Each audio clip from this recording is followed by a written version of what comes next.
Hi friends, अगर आप हमारे वीडियो को सबसे पहले देखना चाहते हैं तो अभी हमारे चैनल को सब्सक्राइब करें और बेल आइकन दबाएं।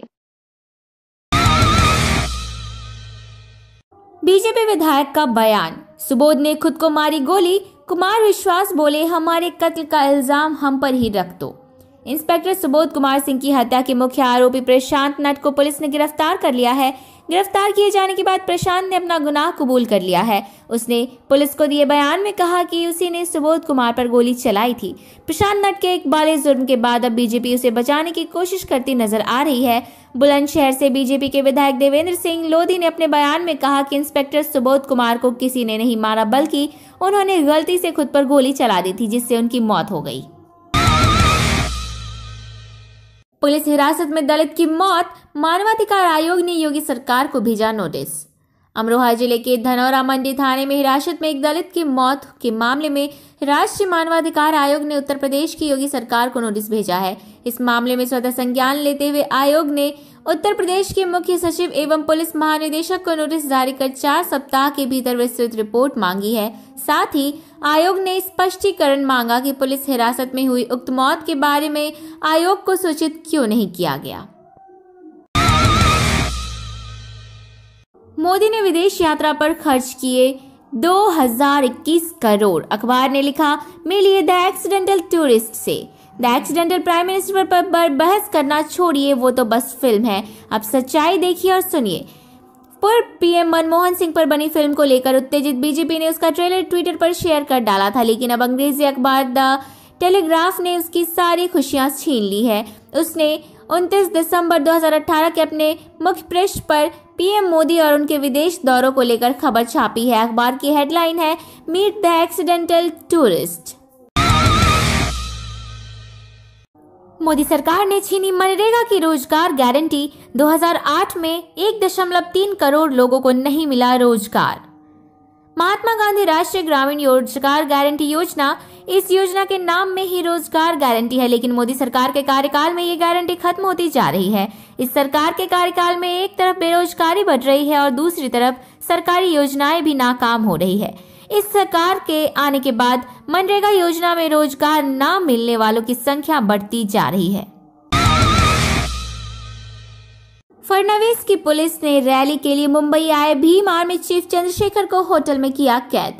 भीम आर्मी चीफ चंद्रशेखर आजाद आज यानी 28 दिसंबर को वर्ली मुंबई पहुंचे हैं। चंद्रशेखर मुंबई मल्हार स्टेशन के पास मनाली होटल में ठहरे हैं। उस होटल को पुलिस ने घेर लिया है और होटल के गेट को लॉक कर दिया है। पुलिस चंद्रशेखर और उसके साथ होटल से बाहर निकलने नहीं दे रही। भीम आर्मी 29 दिसंबर को वर्ली के जाम्बोरी मैदान में एक जनसभा किए।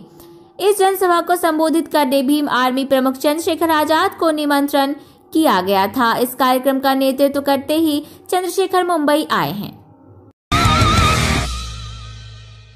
बीजेपी विधायक बोले, इंस्पेक्टर सुबोध ने खुद को गोली मारी। पत्रकार बोली, यह शख्स मूर्ख और क्रूर है।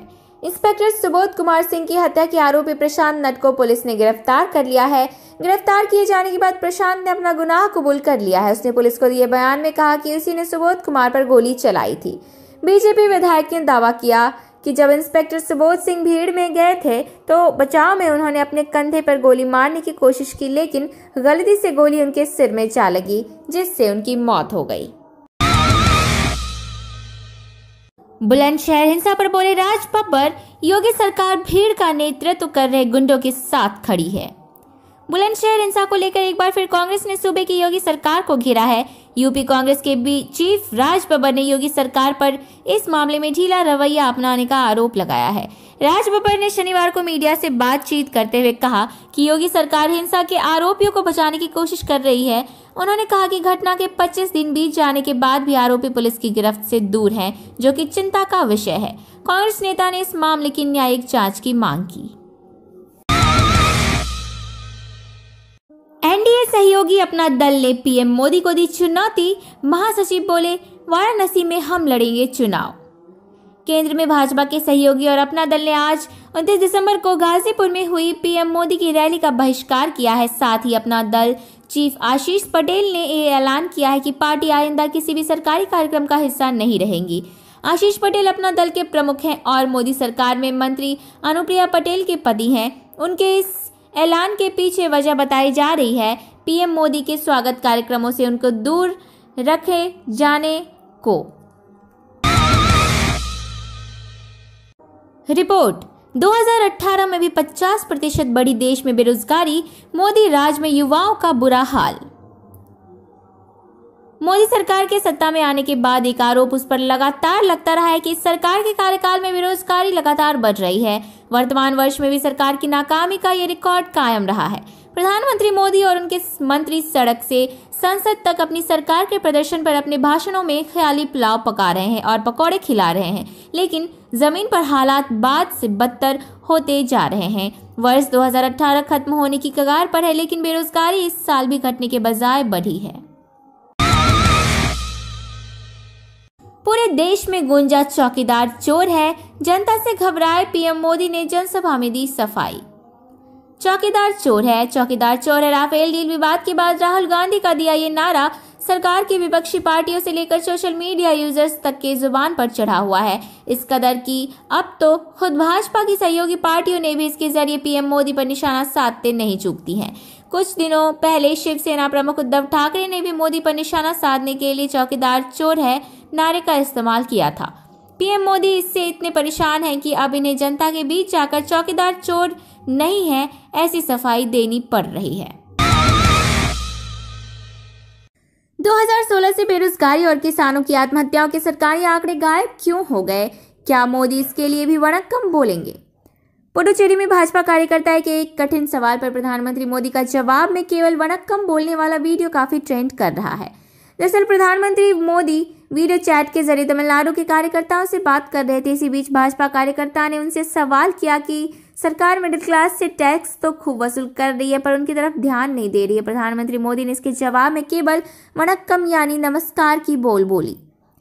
वणक्कम जवाब के बाद प्रधानमंत्री की सोशल मीडिया पर जमकर आलोचना हो रही है, यहाँ तक कि उन्हें ट्रोल भी किया जा रहा है। ये ट्रोल भी दरअसल जनता का अपने मुखिया को लेकर गुस्सा है, जिससे अच्छे दिन समेत कई बड़े बड़े वादे किया मगर उनमें से किसी भी वादे को कहीं पूरा नहीं किया।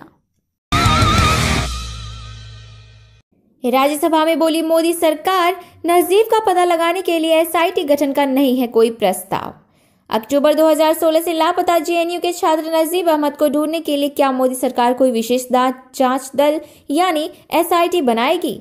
इसके जवाब में मोदी सरकार की ओर से जवाब आया कि ऐसा कोई प्रस्ताव सरकार के पास विचाराधीन नहीं है। प्रधानमंत्री कार्यालय में राज्य मंत्री जितेंद्र सिंह ने राज्यसभा में लिखित जवाब के जरिए ये बात कही है।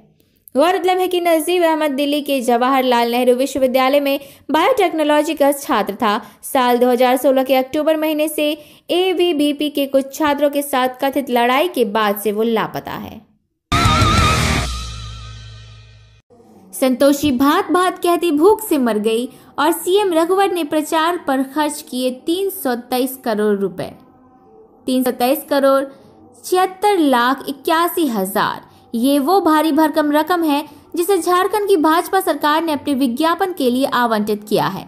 ये वही झारखंड है जहां इसके जिला सिमडेगा के गांव काली माटी के पिछले साल 28 सितंबर को 11 साल की मासूम संतोषी की भूख से मौत हो गई थी। मासूम ने भात भात की रट लगाते हुए दम तोड़ दिया था। सूबे में भुखमरी गरीबी चरम पर है। आरटीआई के जरिए सीएम रघुबर दास की छवि चमकाने के लिए विज्ञापन पर खर्च रुपयों की जानकारी मांगने वाले सामाजिक कार्यकर्ता ओमकार विश्वकर्मा कहते हैं, राज्य में भूख से लोग दम तोड़ रहे हैं। उनके पास 2 जून की रोटी नहीं है और सरकार अपनी ब्रांडिंग करने में मस्त है। इन्हें बेपर्दा किया जाना चाहिए। किसानों ने 55 पैसे किलो में बेची प्याज, जब किसानों के मन की बात सुनेंगे पीएम मोदी। केंद्र और राज्यों की बीजेपी सरकारें भले ही किसानों को राहत देने के बड़े बड़े दावे कर रही हो, लेकिन हकीकत यह है कि किसानों को कोई राहत मिलती नजर नहीं आ रही। किसानों की बदहाली की ताजा मामला अब गुजरात से सामने आया है, जहां प्याज और लहसुन उगाने वाले किसानों को अपनी फसल कौड़ियों के दाम पर बेचनी पड़ रही है। द हिंदू की एक रिपोर्ट के मुताबिक 25 दिसंबर को गुजरात के राजकोट जिले के रहने वाले एक किसान धर्मेंद्र नरसिंह पटेल को अपनी 3,590 किलो प्याज की फसल गोंडल स्थित एग्री प्रोड्यूस मार्केटिंग कमेटी में सिर्फ 1,974 रुपए में बेचनी पड़ी। सीएम योगी बोले, अपराधियों का मानवाधिकार नहीं होता। पंखुड़ी ने कहा, इसीलिए बाबा ने खुद के अपराध मिटा दिए। उत्तर प्रदेश में अपराध तो कम नहीं हो रहा, लेकिन ताबड़तोड़ एनकाउंटर के जरिए कथित तौर पर अपराधियों को जरूर कम किया जा रहा है। यूपी पुलिस के इन एनकाउंटर्स पर मानवाधिकार आयोग सवाल उठा रहा है, लेकिन अब इन सवालों पर मुख्यमंत्री योगी आदित्यनाथ ने यह कहकर पूर्ण विराम लगा दिया है कि अपराधियों का कोई मानवाधिकार नहीं होता, यानी अपराधियों को जीने का कोई हक नहीं। शुक्रवार को यूपी 100 के मुख्यालय में आयोजित वरिष्ठ अधिकारियों के सम्मेलन को संबोधित करते हुए सीएम योगी ने कहा कि अपराधियों का कोई मानवाधिकार नहीं होता है, इसीलिए कोई भी संगठन मानवाधिकार के नाम पर अपराधियों व आतंकियों की पैरवी न करे। माइंड द न्यूज रूम की रिपोर्ट। Thank you for watching our video. अगर आपको हमारी वीडियो पसंद आई हो तो इसे लाइक जरूर करें और हमारे चैनल को सब्सक्राइब करना ना भूलें।